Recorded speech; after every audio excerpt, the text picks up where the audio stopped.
Hi! ఈరోజు మీకు నేను కరకరలాడే మసాలా వడ ఎలా చేయాలో చూపిస్తాను.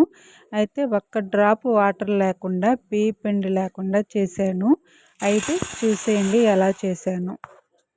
ఒక కప్పు పచ్చెనపప్పు తీసుకొని 2 గ్లాసెస్ ఆఫ్ వాటర్ పోసి ఒక 3 అవర్స్ నానపెట్టాలి. చూడండి ఇప్పుడు పప్పు ఎలా నానిపోయిందో. ఇలా నానిన పప్పును శుభ్రంగా ఒక 3 టైమ్స్ వాష్ చేసుకొని ఇప్పుడు ఒక మిక్సీ జార్ తీసుకొని వడకట్టుకున్న పచ్చెనపప్పును వేసేయాలి. మీరు అక్కడ ఒకటి గమనించారా? నేను ఒక్క రవ్వ కూడా పప్పు పక్కకి తీసి పెట్టలేదు.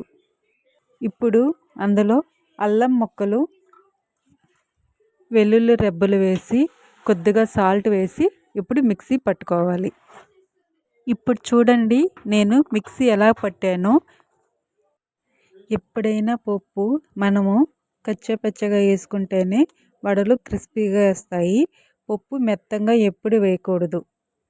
ఇప్పుడు మిక్సీ పట్టిన పప్పులో తరిగిన ఆనియన్ను, పచ్చిమిర్చి, 1 టీ స్పూన్ ధనియాల పౌడర్, కొద్దిగా కొత్తిమీర వేసి ఇప్పుడు ఇలాగా చేత్తో బాగా మొత్తం కలిసే విధంగా ఇప్పుడు మనము మిక్సింగ్ చేసుకోవాలి.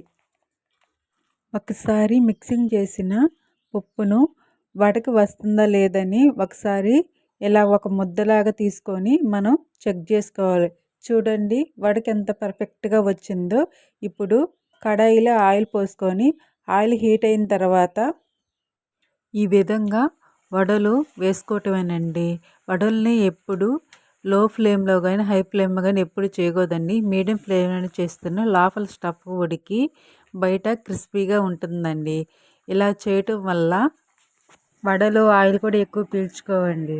మన వీడియో నచ్చితే లైక్ చేయండి, షేర్ చేయండి, సబ్స్క్రైబ్ చేసుకోండి. ఓకేనండి, బాయ్.